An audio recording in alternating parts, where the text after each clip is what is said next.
All right, well, welcome to 6.2, 6-2. I hope that 6.1 wasn't too bad for you with the multiplying and simplifying of rational expressions.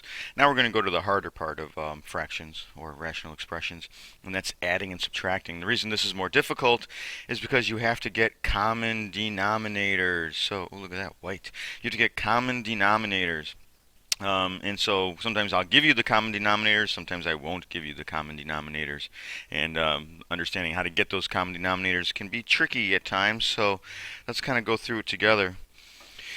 When we do add or subtract fractions, and they have different denominators, we have to find the least common denominator, and you've probably heard the abbreviation, the LCD.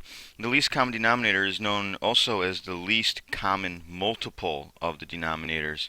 So here we have a denominator of 2 times x, and here we have a denominator of x. And you can see that if this denominator was 2x, then the denominators would be the same as each other. So the least common multiple of x and 2x happens to be 2x, because right now there's a 1 in front of there. Let me change that color. Right now there's a 1 in front of there, and 2 is a multiple of 1, x is a multiple of x. So I need this 1x to become a 2x. Now the way I get it to change is I'm going to take this fraction and I'm going to multiply it by a value of 1. Now any number over itself is just 1. So if I multiply this 5 over x times 1, it doesn't change the value of 5 over x. So it's not going to change the value of my answer. My answer is still going to be the same. It's just going to look a little bit different. So here's how I would now adjust this. So I still have 3 over 2x, but now I'm going to add, well, what's 5 times 2 over what's x times 2, and if I did it right, it should be the same thing as the other denominator. Now I have the common denominator, so my final answer is going to be written over that denominator. I end up with 13 over 2x. And that's going to be my final answer. And that's your introduction to adding rational expressions that do not have common denominators. Here's an example where we do have common denominators. Notice x plus 1 is a binomial. Here I have the same binomial x plus 1, and since those are exactly the same as each other, I can rewrite this problem over the one common denominator. Now here's the catch with this problem. It's the subtraction sign. When you subtract a fraction, you're subtracting the quantity. So you have to distribute that negative into the quantity, in this case, 2x plus 1. So this is going to become 4x plus 3 minus 2x minus 1. That's a red flag right there. That's where most people make their mistakes. They don't have that as a minus. And that is still over the common denominator of x plus 1. Now I combine my like terms, 4x minus 2x. 3 minus 1 is 2, and I write it over x plus 1. And I'm just about to box my answer when I realize 2x plus 2 has a common factor. I can factor out that numerator, and look what happens when I do that. I get 2 times the quantity x plus 1 over x plus 1, and looky there, the x plus 1's cancel out. And my final answer is 2. Believe it or not, all of that came down and equaled 2. Alright, so there's subtraction of fractions. Making sure the key emphasis in this is understanding that when you're subtracting a fraction and you get the common denominator, that subtraction is distributed to everything in the numerator. Now, here we go. Look at this one. 1 minus z and z minus 1. Those look the same but are off just a little bit. Just a little bit. And you can see that these are additive inverses of each other. Now, additive inverses of each other are off just by a factor of negative 1. So if I take one of these denominators and factor out a negative 1, then it should give me something I can work with. I'm going to do it to the second fraction, minus 2z plus 1 over negative 1, and now I can write this as negative z plus 1, or I can just write it as 1 minus z. right? Negative z plus 1 is the same thing as 1 minus z. So those now are pretty close to the same. What I'm going to do with this negative 1, I'm going to take this negative 1 and move it up to there. So this now becomes negative 3 over 1 minus z minus negative 1 times 2z plus 1 over 1 minus z. And the reason I can move that negative from the bottom to the top is which is right. Is this true? Negative 1/2 equals 1 over negative 2 equals negative 1/2. So negative 1 over 2 is the same as 1 over negative 2 is the same as negative 1 over 2. Those are all the same. That's absolutely true. So having the negative in the bottom or in the top is completely appropriate. And now what I see here is minus and negative. I can go ahead and change that to adding a positive. So let's see, make this plus a positive. So now this becomes plus 2z plus 1 over 1 minus z. And now I have a common denominator of 1 minus z, so negative 3 plus 2z plus 1. Extend page, combine like terms. 2z minus 2 over 1 minus z. Let's factor out the top. 2 times z minus 1 over 1 minus z. And maybe you're saying to yourself, wait a second, z minus 1 and 1 minus z. Can I make this a negative 2 times 1 minus z over 1 minus z? So I took a negative out from here. Take the negative out from the negative 1 and makes it a positive 1. Take a negative out from the positive z, it makes it a negative z. So I have a negative 2 there, and now I can reduce, and my final answer is negative 2. Now I may not have done this in the most efficient method possible, but what I tried to do was show you a step-by-step process for how to deal when the denominators are additive inverses. I also could have done this. I could have made this a plus and then made it the opposite down here, and that would have saved us a whole heck of time and a whole heck of steps.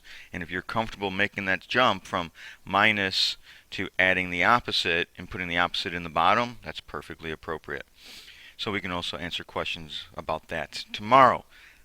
Alright, so look at my work, took out the negative 1, moved it to the top, distributed the negative 1, combined my like terms, factored out, reduced, and there's my final answer.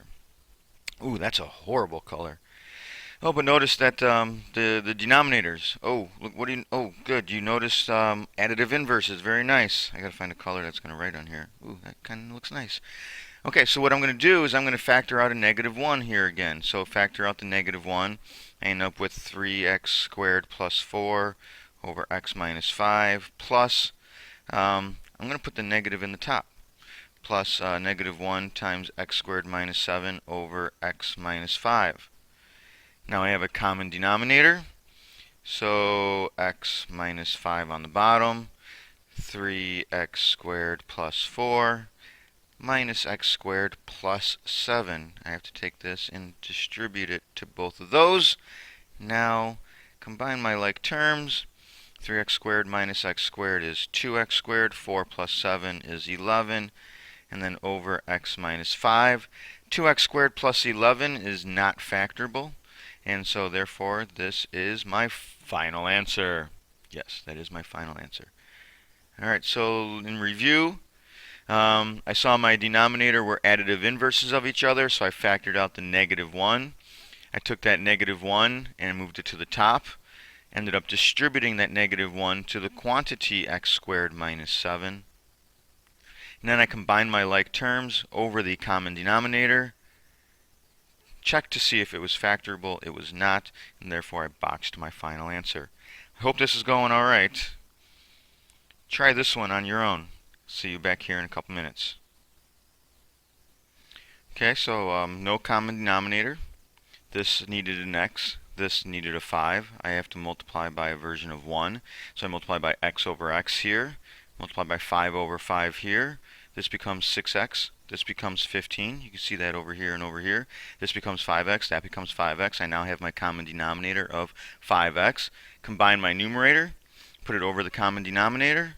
and look to factor the numerator and see if it reduces. It does not, so I can leave my final answer in either of these two versions. Moving on. Okay, so now here, no common denominator. This side has an x plus 2, this side has an x plus 3. Both of these are binomials, so it's not like I can just multiply this one by 3 or add a 2 over here. No, they need the entire binomial. So this side I'm going to need to multiply by x plus 3 over x plus 3, and this side I'm going to need to multiply by x plus 2 over x plus 2. So why don't you go ahead and multiply those together. I'll multiply this side together, and then when we come back we'll have fractions where I have x plus 3 and x plus 2 in the bottom, x plus 3, x plus 2 in the bottom. So you're going to tell me what you get right here, and I'm going to tell you what I get right here. So I'll see you back here in a couple minutes. Okay, so this is your numerator, here's my numerator. We have a common denominator, so now we're going to go ahead and combine our numerators over that one common denominator. See if you can clean this up now. So put it over the one denominator, combine your like terms in the numerator, and then see if it's factorable, if you can reduce top to bottom afterwards. I'll check back with you in a few minutes. Put it on pause now. Okay, so here's what I got. 3x squared plus 9x, you had that. 2x plus 4, I had that. Combined my like terms. I checked to see if this quadratic trinomial was factorable. It was not. Can't find any numbers that multiply to 12 and add up to 11. So here is my final product.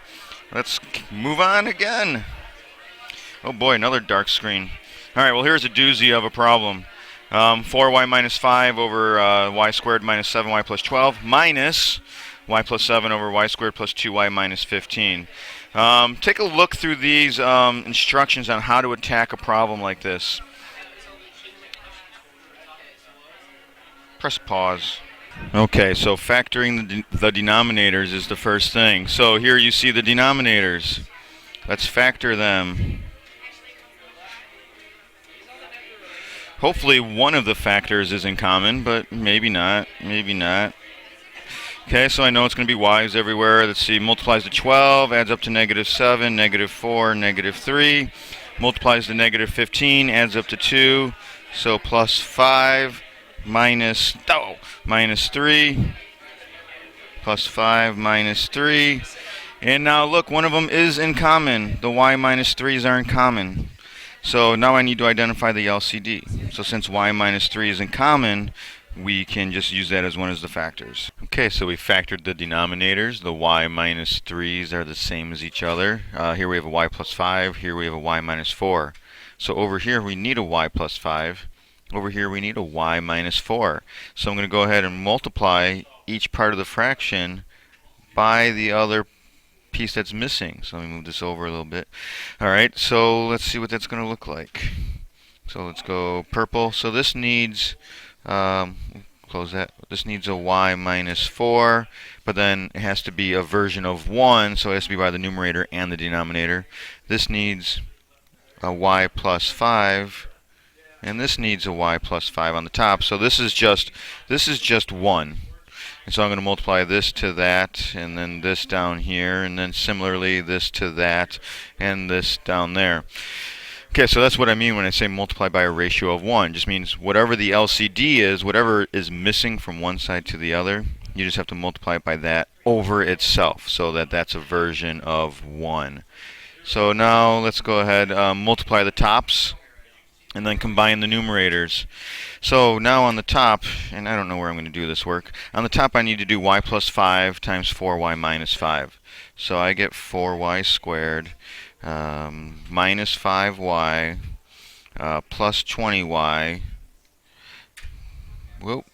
minus 25, and that's over y plus 5. Whoa, why is it?